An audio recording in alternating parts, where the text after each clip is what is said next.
এই যে মোৰ হাতত দেখিছে এই মলমটো মাৰ বাবে লৈছোঁ। শৈশৱ যে কিমান ধুনীয়া নহয়নে? মন গ'লে বুকুচাত উঠিব পাৰি, মন গ'লে কোলাত উঠিব পাৰি, মন গ'লে এনেকৈ খেলি থাকিব পাৰি।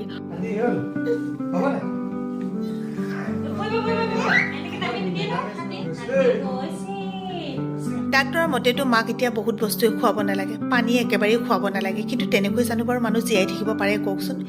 মায়ে কৈ আছিলে কমলা খাওঁ কমলা খাওঁ। দাদাহঁতে কৈছে যদি খাওঁ বুলি কৈছে লৈ আহিবি দে। সেয়েহে মাৰ ওচৰলৈ যাবলৈ ওলালোঁ। আমাৰ আকৌ চেংনাঙে মোবাইলটো লৈ পেলাই কি কৈছে গম পায়নে?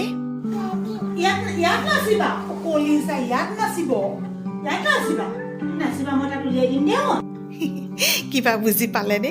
সৰুতে যে আমি ভাবোঁ টিভিটোৰ ভিতৰত মানুহ সোমাই থাকে বুলি, সেয়ে তাইও ভাবিছে মোবাইলটোৰ ভিতৰত কোনোবাই নাচি আছে, গতিকে তাইকো সেই মোবাইলটোৰ ভিতৰতে নাচিবলৈ লাগে। দৈনন্দিন কামবোৰতো কৰিব লাগিবই, তাৰ মাজতে মাৰ টেনশ্যনখিনিয়ে মোক খাই মাৰিছে। দেউতাকটো হেৰুৱালোৱে, ভাবকচোন মাৰ এই অৱস্থাটোত সন্তান হিচাপে আমাৰ মনত কেনেকুৱা ধৰণৰ অৱস্থাটো হ'ব পাৰে বাৰু। সেই যে মা নৰিয়াত পৰিলে, হস্পিটেললৈ নি আকৌ ঘৰ পোৱালোহি, তাৰপিছত কিন্তু মায়ে আৰু নিজে খোজকাঢ়িব নোৱাৰাই হৈ গ'ল। কি খোৱা? কমলা খাই মোৰ কলিজা, কমলা খাই এইটোত কোৱা। দিয়া দিয়া কমলা কি ধেমালি কৰি থাকে দাদাহঁতে চব। কমলা আহিলে আকৌ মোৰ কলিজাটো। তুমি এতিয়া হেৰি আকৌ ভাত খাব লাগিব নহয়, এনেকে দিলে পাৰিব কোমত? কাইলৈ দিনত বাকীখিনি কাইলৈ দিনত খাবা দেই। ভাত খাবলৈ আছে নোৱাৰিবা, ঔষধ খাব লাগিব।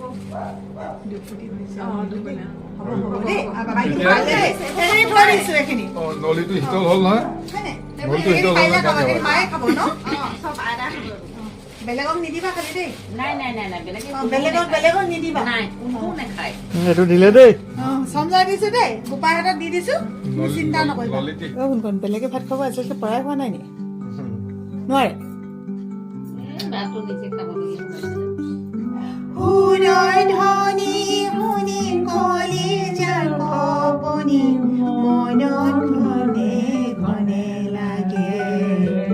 এই যে পৰিৱেশটো দেখিছে, এই পৰিৱেশটো এদিনৰ নহয়, সদায় এনেকৈ এই পৰিৱেশৰ মাজতে মাক খুব মৰমেৰে ৰাখিছে। দেউতাকক দিয়ে। শেষত আপোনালোকৰ পৰা বিচাৰিলোঁ অকণমান আশীৰ্বাদ। আপোনালোকো ভালে থাকক। আহিম এটা নতুন মিনি ব্লগ লৈ, তেতিয়ালৈকে বাই বাই।